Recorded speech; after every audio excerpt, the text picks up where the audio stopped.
माथि डाँडा त्यहाँ माथि डाँडा गएर एकदम रमाइलो ठाउँ थियो। त्यहाँ गएर सुन्दर दृश्य बारेकोटको सबै वडा लगभग वडाका भागहरू देखिने ठाउँ अवलोकन गरियो। त्यसपछि हामी यो सिल्पाचौर विशेष गरी यहाँ चाहिँ तल घरतीबारा र माथि पुनबारा भन्ने दुईटा टोल छुट्याइएको छ। हजुरलाई त मासु मन पर्दैन हेर्नु गुरु? के हो सुकुटी मन पर्छ कि काँचो मासु? काँचो सुकुटी सब हानिन्छ नि। के को सुकुटी हान्नु? लाटा गुङ्गु छेत्रीको फर्म भन्ने हुन्छ नि, त्यो भयो। यो गर्ने काम हो यो कि चाहिँ छोरीचेलीले टिपेको काफल खानु रे कि आफै रुखो चढेर काफल टिपेर खानु? यो केटाले टिपेको काफल नखानु रे। हेलो नमस्ते, welcome back to my new blog new day. आज चाहिँ हामी विशेष गरी बारेकोट गाउँपालिकाको केन्द्र, यसलाई लिम्सा भन्छ होइन गुरु? हाम्रो आदरणीय गुरु त्यहाँ हुनुहुन्छ। यहाँ सबैलाई स्वागत गरेर हामी सदरमुकाम खलङ्गाबाट दुई भाइ आएको हौँ, भर्खरै पुग्यौँ। अब हामी यहाँ थोरै होइन जति हुन्छ हामी खाजा खाएर अगाडि बढ्छौँ। विशेष गरी यो घरतीहरूको वासस्थान जाजरकोटमा सबैभन्दा पहिले वासस्थान भएको सिल्पाचौर जाने कार्यक्रम तय गरेर हामी यहाँ आएका छौँ र आइसक्यो, खाजा पनि आइसक्यो। फ्राई राइस विथ चिकन यो खाएर हामी जान्छौँ। ल गुरु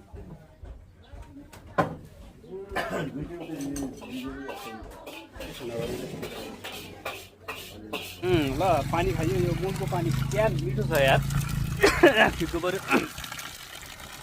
जडीबुटीबाट धुँदै पग्लिँदै आएको पानी साह्रै मिठो। यो रामी डाँडा हामी सिल्पाचौर जाँदैछौँ र चौतारीको अध्यक्ष विनोद भाइ र म जाँदैछु। अगाडि दुईजना साथीहरू गइसक्नु भएको छ। तपाईँलाई छोटो मिठो हाम्रो पुर्ख्यौली फलो देखाउने प्रयास गर्नेछु है त।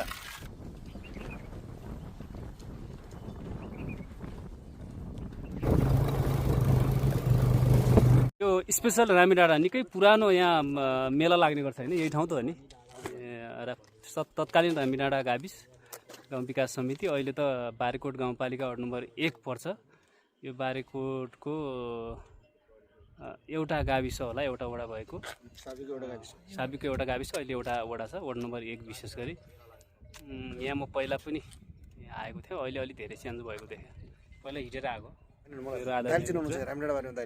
विशेष गरी रामी डाँडा के को लागि प्रख्यात छ दाइ भन्नु त? हजुरलाई केही छ?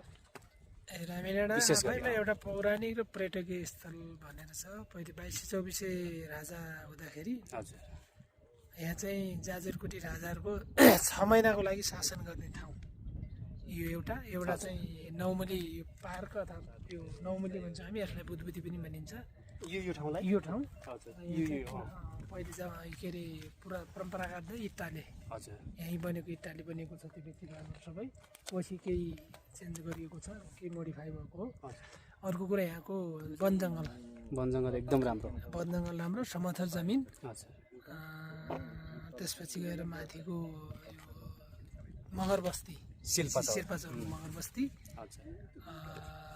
र यहाँको फलामखानी। यहाँ कति कुन ठाउँ पर्यो? नजिकै चाहिँ यहाँभन्दा माथि थर्पो भन्ने ठाउँमा नजिक फलामखानी। यस्तै ठाउँले र दृश्य अवलोकन गर्न पनि यहाँबाट सबै ठाउँमा पानीको समग्र लगभग बारेकोटका सबै वडामा त्यहाँबाट सबै देखिन्छ। हजुर र यहाँको पानीको पर्याप्तता छ। यो पर्याप्तता एकदम चिसो पानी, मिठो पानी। अहिले त यातायातको पहुँच भएर पनि झन् राम्रो। सबैवटा टोलहरू, बस्ती, बाटो, स्वास्थ्य कार्यालय पनि छ यहाँ, स्वास्थ्य चौकी पनि छ। इन्चार्ज नै म हो। ए हजुर हजुर। अनि विद्यालय पनि नजिक छ, इलाका प्रहरी कार्यालय पनि त्यहाँ छ, वडा कार्यालय छ, त्यहाँ महिला सहकारी भवन। यो माथि यो डाँडाको यो के वडा कार्यालय, वार्ड नम्बर 1 को वडा कार्यालय त्यो पर ऊ रहेछ सहकारीको भवन। ठिक छ, एकदम खुसी लाग्यो। यो हाम्रो किन पनि हजुरलाई यदि सोध्या भने हाम्रो पुस्ता, हाम्रो बाजेहरू पनि सिल्पाचौरबाट जानुभएको रहेछ कि? हजुर हजुर। त्यही भएर यो खास अलि जानकारी लिउँ भनेर यो देख्यो नि यो ठाउँ हिमाल कराइचुली हिमाल होइन कराइचुली हिमाल अनि यो माथिको कालो डाँडा चाहिँ जन्ते हिमाल यो यो यो कालो डाँडा छ यो जन्ते हिमाल अनि माथिको त्योभन्दा उतापट्टिको छ कराइचुली सेतो हिमाल यो कराइचुली सेतो हिमाल हो यहाँ कराइचुली बाह्रैमास यो हिउँ हुन्छ है यसमा लगभग हुन्छ 12 मास हिउँ हुन्छ त्यसपछि यो तलको चाहिँ उ पर्यो जन्ते यो पारि नाइकबाट तोलखाना तोलखाना भन्ने यो टावर भएको ठाउँ हजुर यताको यो यसलाई के भन्छ यो यता मलसामको लेख जुम्लालाई काट्ने मलसामलाई यो पारीको साबी कुरो गाईगाउँ गाविस अहिलेको 2 नम्बर र 3 नम्बर यो माथिको चाहिँ मलसाम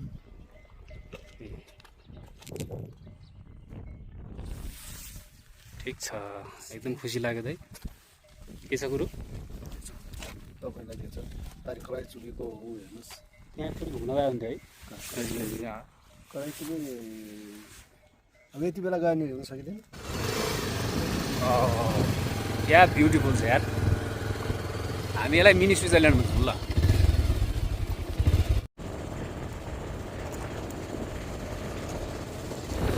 यो पारी के हो बरु त्यो दाउरा ठाउँ हो त्यो दाउरा फुल सानो फुल बसिएको खोलामा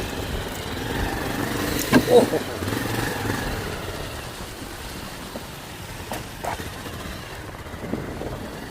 दामी यार हामी यो शिल्प चौरा आइसकेपछि एकछिन अलि माथि डाँडामा जहाँ भ्यू टावर पनि छ बस्ती एकदम समथर छ यसलाई एकीकृत बस्ती छ यसलाई अझ व्यवस्थित गरेर आर्थिक रूपमा सबल बनाउन पर्यटकीय अथवा होमस्टेको व्यवस्था गरेर पर्यटकीय स्थल बनाउनु पर्छ सुरु भइसकेको छ होमस्टे ए भन्नाले सञ्चालन छैन सम्झौता भयो त्यो मलाई ए पालिकाले बजेट छुट्याइदियो एकदम मजा यहाँसम्म रोड आउँछ यहाँभन्दा माथि अब हामी माथि डाँडामा जान्छौँ त्यहाँ भ्यू टावर पनि छ अगाडि हुनुहुन्छ लोकेश गुरु त्यो दामी भ्यू छ यो नयाँ ठाउँ हाम्रो लागि म त पहिला पनि 2-3 चोटि आइसकेको छु तर पनि एकदम नयाँ जस्तै लाग्छ जति आयो जतिबाट आए पनि नयाँ जस्तै लाग्ने क्या गुरु त्यस्तो छ अनि हजुर त्यता आइराख्यो हो नि त एक्लै आएको कि अनि म्याडम सहित आएको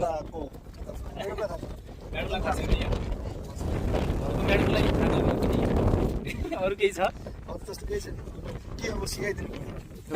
आफै गुरु हुँदा पनि मैले के सिकाउनु पर्छ यार मेरो गुरु हजुर हो म भए पनि मेरो हरेक क्षेत्रको गुरु हजुर हो अब त त्यति धेरै फुरुङ्ग नबनाऊ भने यत्तिकै त मोटाएर हैरान भयो त्यहीमा झन् फुरुङ्ग बनाएर झन् मोटाइयो भने त गाह्रो छ होइन एकदम ठाउँ चाहिँ राम्रो हजुरहरूको बारेकोट हाम्रो पनि बारेकोट हो विशेष गरी अधिकार भोलि तपाईँ त यो पालिकाको एक दिन प्रमुख हुने लक्ष्य राख्नु भएको छ नि त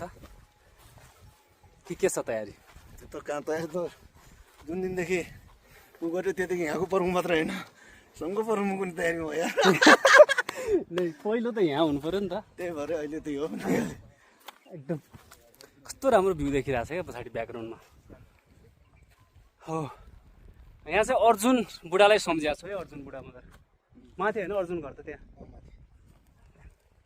यहाँ विद्युत थिएन नि यहीँ नजिकै कि तलैको हो पहिला विद्युत पनि थियो क्या ठिक छ माथिबाट राम्रो देखिन्छ ए आज के बिदा चाहिँ क्या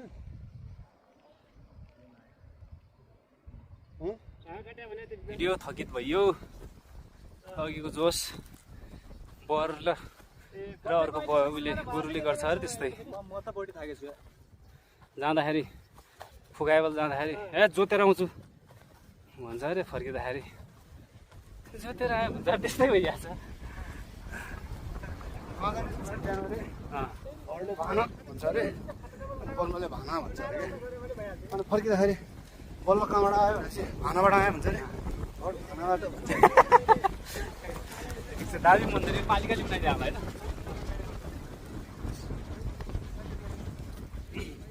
अय्या लाग्यो जय होस्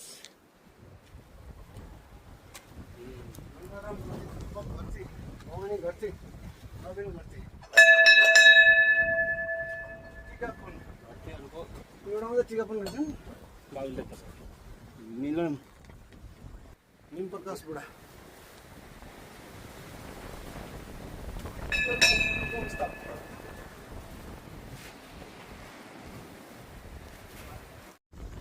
यो मन्दिर हावा निकै चलिरहेको छ।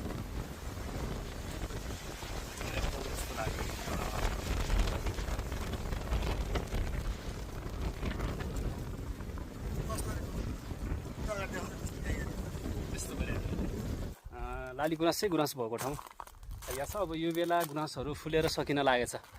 विशेष गरी साथीहरू अगाडि गइसक्नु भएको छ। म हिँड्दैछु, निकै रमाइलो।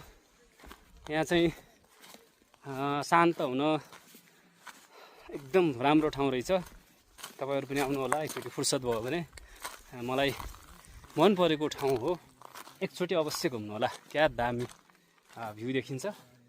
एउटा पारी तपाईँलाई देखाउँछु। त्यहाँ चाहिँ करैचुली हिमाल थोरै देखिरहेछ, तर प्रष्ट देखिन्छ आँखाले चाहिँ, क्यामेराबाट थोरै देखिरहेछ। लाली गुराँसका साना साना बुट्टाहरूमा पनि फुलेको छ। हामी एकदम रमाइलो ठाउँ छौँ। सिल्पाचौर, रामी डाँडा। हजुर कहिले न केटाले टिप्याएको आफल खानु न कि छोरी चेलीले टिप्याएको आफल खाने कि आफै टिपेर आफल खाने हो? केटाहरूको हात शुद्ध, केटाहरूको हात शुद्ध, केटाहरूको हात शुद्ध। सुन्नु न गुरु, मैले तपाईँलाई एउटा भनौँ, माथि गुरु काफल खाँदै हुन्छ। यो बुढापाकाहरूले भन्छन् क्या, कि चाहिँ छोरी चेलीले टिपेको काफल खानु रे कि आफै रुखो चढेर काफल टिपेर खानु, यो केटाहरूले टिपेको काफल नखानु रे।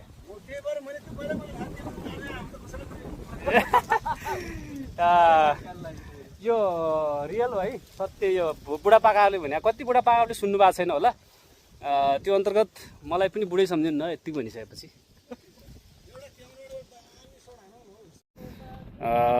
एकदम रमाइलो। बेसै दौड्न मिल्ने जङ्गल रहेछ गुरु, बेसै दौड्न मिल्ने जङ्गल रहेछ। खेल्छु न यहाँ आवश्यकता अनुसार। हजुरहरू खेल्दाखेरि ठाउँमा गुरु? होइन, पहिलोचोटि आएको। ए ल भयो त अब पालि। हजुर, प्रशिक्षण कसले दिन्छ गुरु? हजुरले कि यहाँको पालिका अध्यक्षज्यूले दिनुहुन्छ? म त यहाँ घुम्न आएको यहाँ, म प्रशिक्षक पनि होइन। त्यो कुन गाउँ हो गुरु पारीको? ए घरती गाउँ त्यता पनि छ अझ? घरती गाउँ बारीकोट वार्ड नम्बर 6 हो। 6 को घरती गाउँ, तर घरतीहरू कोही पनि नभएको ठाउँ। विद्यालय पनि रहेछ, बाटो पनि पुगेको छ।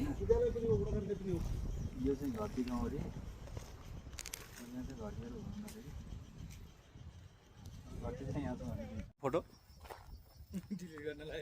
कसैलाई देखाउनु हो गुरु? म पनि त्यहाँ गएको थिएँ भनेर देखाउनुलाई होला क्यामेराम्यान। लाली गुराँस अजम्बरी के त्यो के गरे जस्तो यो फोटो खिच्नु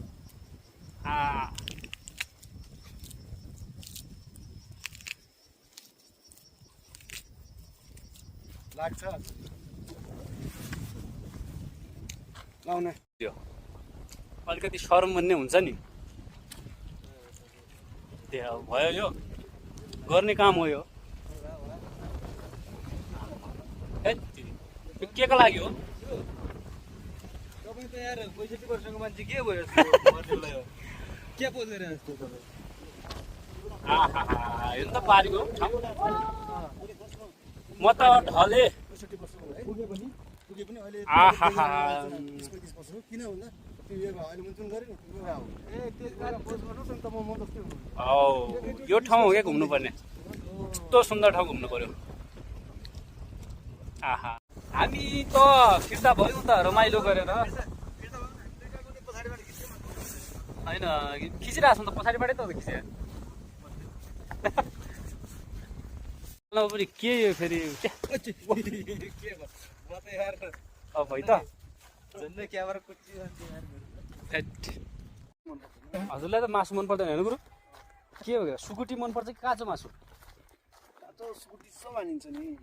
के को सुकुटी हान्नु? लास्टमा घुम्नु छेत्रीको ल यतिको छन् है साथीहरू। मैले त गङ्गु छेत्री विनाको थाहा छैन, त्यत्तिकै हाँस्थेँ है। जो डाइरेक्टर उसलाई थाहा नहुने गङ्गु छेत्री विना को होइन अब हजुरले अघि गङ्गु छेत्री भन्नु के हो र खास भन्नु त थाहै छैन। यो हामी करिब 1 घन्टा बढी माथि डाँडा त्यहाँ माथि डाँडा गएर एकदम रमाइलो ठाउँ थियो। त्यहाँ गएर सुन्दर दृश्य बारेकोटको सबै वडा लगभग वडाका भागहरू देखिने ठाउँ अवलोकन गरियो। त्यसपछि हामी यो सिल्पाचौर विशेष गरी यहाँ चाहिँ तल घरतीबारा र माथि पुनबारा भन्ने दुईवटा टोल छुट्याइएको छ। यो टोल बस्तीभित्र एकछिन पस्नु छ, यहाँ चिन्जान पनि गर्नु छ। मेरो पुर्खाहरू मेरो पुस्ता भन्नाले पुर्खाहरू यतै जन्मिनु भएको र बाजे करिब 140 वर्ष भन्दै हुनुहुन्थ्यो पोहोर साल, 41 वर्ष भनौँ न, 141 वर्ष अगाडि मात्र यहाँबाट भेरी नगरपालिका जानुभएको रहेछ यो बाजेहरू। र यो चाहिँ विशेष गरी मेरो आफ्नै बाजेहरूको जन्म ठाउँ भएको हुनाले अलिकति बढी माया पनि लाग्ने र पहाडको एरियामा यत्तिको मसिनो यत्तिको भ्याली हुनु आफै पनि निकै सुन्दर दृश्य हो। यहाँ सबैले मन पराउनुहुन्छ, घुम्न आउनुहुन्छ, विशेष गरी बाहिरबाट आउनेहरू। यहाँ धेरै युट्युबरहरू, धेरै भिडियोग्राफी गर्नेहरू, फोटोग्राफी गर्नेहरू आउनुहुन्छ। एकदम घुम्न लायक, बस्न लायक, यहाँका मान्छेहरूको मन पनि निकै आत्मीयता भएको ठुलो मनका हुनुहुन्छ। एकदम राम्रो ठाउँ छ। हेलो हेलो ल तपाईँहरूलाई बारेकोटमा स्वागत छ। Thank you. बारेकोटमा आउनुभएको हेर्ने मित्रहरूलाई पनि र खिच्ने मित्रहरूलाई पनि विशेष धन्यवाद। म त सधैँ आइरहेको छु नि त। हेर्ने मित्रहरूलाई पनि हामी बारेकोटमा निमन्त्रणा गर्दछौँ। यो हजुरसँग सङ्गत गर्दा सेन्ट्रल जानु पर्ने भयो कि नत्र केही गुण सर्ला हाम्रो यस्तो पाहाडमा यस्ता ल ठिक छ, यो त्यहाँ जान्छौँ। यो घरतीबारा यता माथि छ पुनबारा, यस्तो राम्रो फाँटहरू छ। म तपाईँलाई देखाउँछु। त्यही हावा लागिरहेको छ यार। त्यो माथि पुनबारा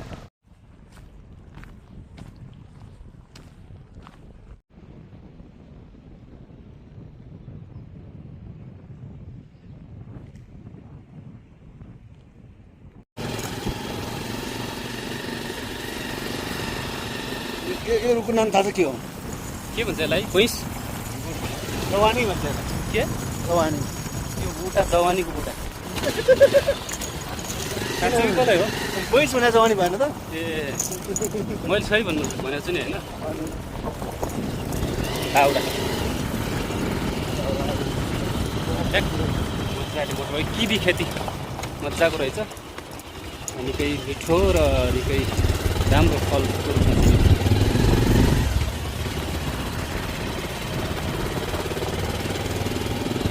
गाडी राडी आउनु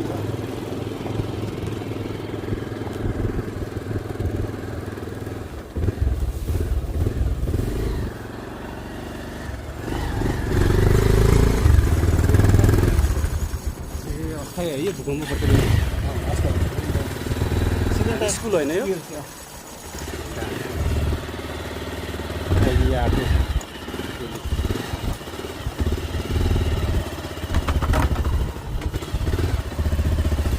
ओहो नमस्कार नमस्कार ठुलो बाटो हो।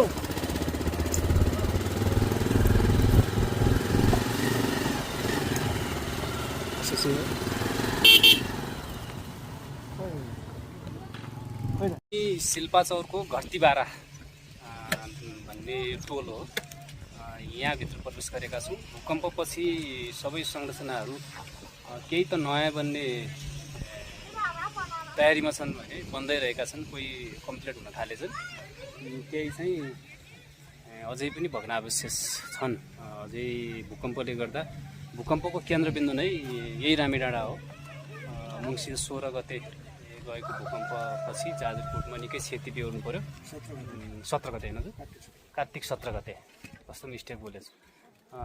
सबैभन्दा बढी भौतिक क्षति पनि भएको छ। मानवीय क्षति त यहाँ खासै भएन होइन, तर भौतिक क्षति निकै भयो। भूकम्पको केन्द्रबिन्दु भएको ठाउँ यही हो, यही रामीडाँडा।